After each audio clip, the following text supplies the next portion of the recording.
नहीं, कैंप तो रुपौली में नीतीश कुमार ने भी किया, खूब गए प्रचार करने के लिए। कैंप तो नहीं, रुपौली में नहीं, कैंप नहीं किए थे, कैंप नहीं किए थे, गए थे प्रचार। कैंप क्या आपके एक और मंत्री लेसी सिंह ने नहीं किया था कैंप रुपौली में? वो तो उनका घर है, घर है तो कहाँ जीत पाए रुपौली?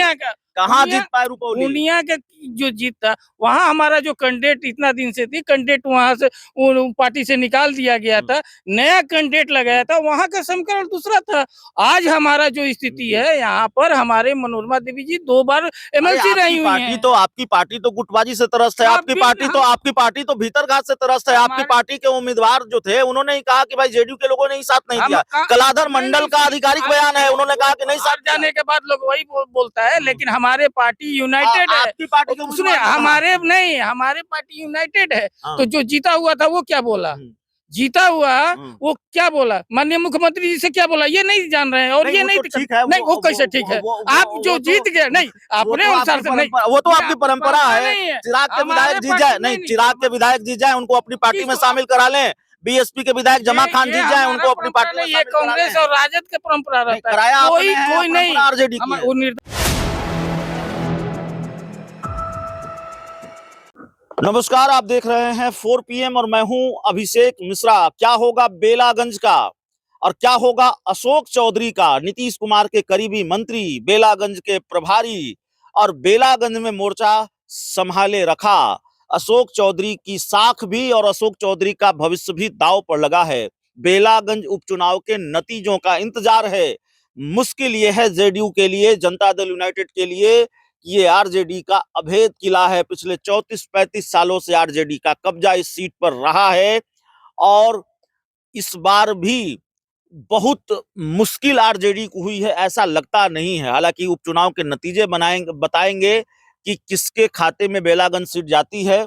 अलग अलग आकलन हो सकता है हमें कुछ और लग रहा हो और जेडीयू की राय कुछ और हो। तो जेडीयू से ही समझते हैं कि बेलागंज चुनौती है या नहीं है। अशोक चौधरी के भविष्य को भी समझने की कोशिश करेंगे। हमारे साथ जेडीयू के नेता राजेश तिवारी साहब हैं।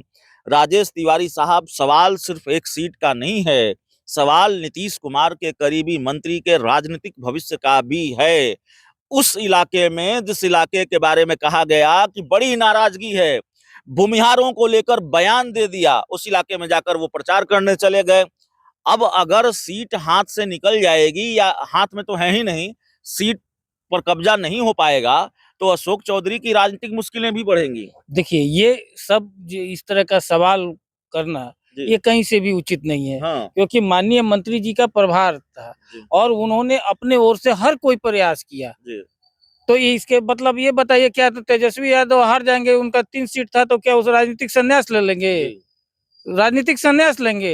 हर किसी का बस में रहता है, वो अपने स्तर से वो मेहनत करता है।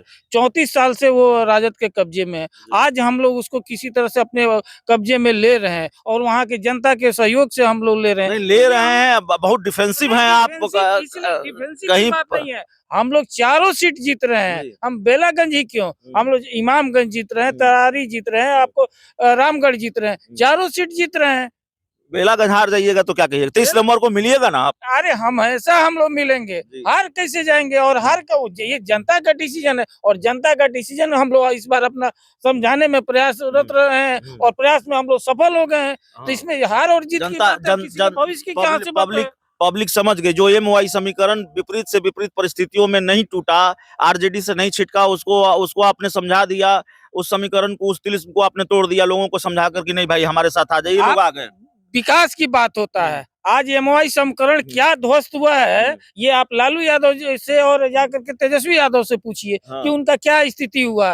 3-3 दिन कैंप किए ना उस विधानसभा में, और नहीं 3-3 दिन विधानसभा में कैंप किए, जन्मदिन वहाँ मनाए। लालू यादव जी अपने प्रदेश अध्यक्ष के लड़के लड़ रहे थे, वहाँ नहीं गए, लेकिन बेलागंज में गए। ये आप देख लीजिए कि क्या स्थिति है वहाँ, वो कितना इम्पोर्टेंस दे रहे थे। और उसके बाद पूरा लगा हुआ था उन लोगों का यंत्र षड्यंत्र और सब माई समीकरण सब फेल हो गया। इस बार टोटल वहाँ के जितना भी जनता है, वोटर है, वो माननीय मुख्यमंत्री नीतीश कुमार जी के विकास कार्यों पर वोट दिया है। कैंप तो रुपौली में नीतीश कुमार ने भी किया, खूब गए प्रचार करने के लिए। कैंप तो नहीं, रुपौली में नहीं, कैंप नहीं किए थे, कैंप नहीं किए थे, गए थे प्रचार। कैंप क्या आपके एक और मंत्री लेसी सिंह ने नहीं किया था कैंप रुपौली में? वो तो उनका घर है, घर है, तो कहाँ जीत पाए रुपौली? कहाँ जीत पाए रुपौली? पूर्णिया का जो जीत था, वहाँ हमारा जो कैंडिडेट इतना दिन से थी, कैंडिडेट वहाँ से पार्टी से निकाल दिया गया था, नया कैंडिडेट लगाया था, वहाँ का समीकरण दूसरा था। आज हमारा जो स्थिति है, यहाँ पर हमारे मनोरमा देवी जी 2 बार एमएलसी रही हुई हैं। आपकी पार्टी तो गुटबाजी से त्रस्त है, आपकी पार्टी तो भीतर घात से त्रस्त है। आपकी पार्टी के उम्मीदवार जो थे, उन्होंने ही कहा कि भाई जेडीयू के लोगों ने ही साथ नहीं दिया। कलाधर मंडल का आधिकारिक बयान है, उन्होंने कहा कि नहीं साथ जाने के बाद लोग वही बोलता है, लेकिन हमारे पार्टी यूनाइटेड है। आपकी पार्टी सुनिए, हमारे पार्टी यूनाइटेड है। तो जो जीता हुआ था वो क्या बोला? जीता हुआ वो क्या बोला? माननीय मुख्यमंत्री जी से क्या बोला ये नहीं जान रहे हैं। और ये नहीं ठीक है, नहीं, वो कैसे ठीक है? आप जो जीत गए, नहीं अपने अनुसार से नहीं, वो तो आपकी परंपरा है। चिराग के विधायक जीत जाए, नहीं चिराग के विधायक जीत जाए, उनको अपनी पार्टी में शामिल करा लें। बीएसपी के विधायक जमा खान जीत जाए, उनको अपनी पार्टी में। ये कांग्रेस और राजद का परंपरा रहता है, कोई नहीं आरजेडी वो निर्दलीय शामिल होता है। निर्दलीय नहीं, जमा खान आए या नहीं आए बीएसपी से, वो तो चिराग की पार्टी के राजकुमार सिंह आए या नहीं आए, वो तो किसी की भी पार्टी में जाता है। वो राजद में नहीं जाता है, कांग्रेस में नहीं जाता है। ये हर दल शंकर सिंह शामिल नहीं हो सकते, उनको साथ लिया आपने। दल में जाते हैं, सपोर्ट करने की बात है। जो आप सवाल उठा रहे थे उसकी बात आप कर रहे हैं। हकीकत ये है कि माननीय मुख्यमंत्री नीतीश कुमार जी के कार्यों से प्रभावित होकर जनता दल में कहाँ रुपौली में कोई नीतीश कुमार के कार्यों से प्रभावित हुआ? रुपौली में तो कोई प्रभावित हुआ नहीं। किसको रुपौली के आप देख लीजिए, रुपौली के प्रभावित नहीं हुआ।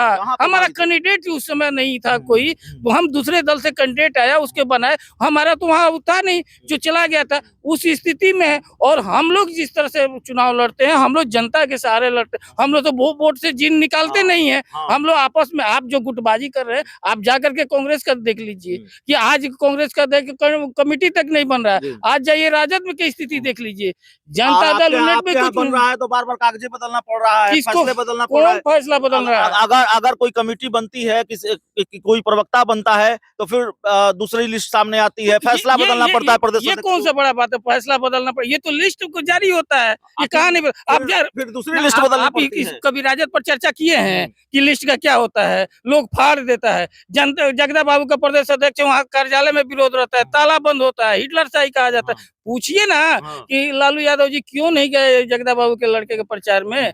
वो क्यों नहीं गए? लालू यादव कोडरमा गए, लालू यादव बेलागंज गए। इसलिए कोडरमा गए ना। झारखंड में दोनों बाप बेटा का चिंता ये है कि किसी तरह से सरकार आ जाए, क्योंकि रहना है तो बाप बेटा को झारखंड में, जेल में। तो अब इसलिए कि वो जेल में आ जाए, फिर सरकार की क्यों समुचित व्यवस्था। लेकिन अब ये वो होने वाला। लालू यादव पर सवाल करेंगे तो आपसे भी पूछा जाएगा कि चिराग पासवान इमामगंज क्यों नहीं गए? किसको? चिराग पासवान इमामगंज हर जगह गए, नहीं गए। इमामगंज समय नहीं मिल पाया, नहीं गए, लेकिन हर जगह गए। लेकिन ये आप ना स्थिति देख लीजिए कि हम लोग जो है, कभी भी जनता पूरा एनडीए यूनाइटेड होकर के लड़ा, और यूनाइटेड है। और इसीलिए आज जो विपक्ष का जो है मुंह सूखा हुआ है, विपक्ष का मुंह सूखा हुआ है। चलिए, दावा है, अब दावे में कितना दम है और किसके दावे में कितना दम है, वो 23 नवंबर को नतीजे जब आएंगे तब साफ हो जाएगा। इस पूरी चर्चा में, इस पूरी रिपोर्ट में इतना ही। बहुत बहुत धन्यवाद।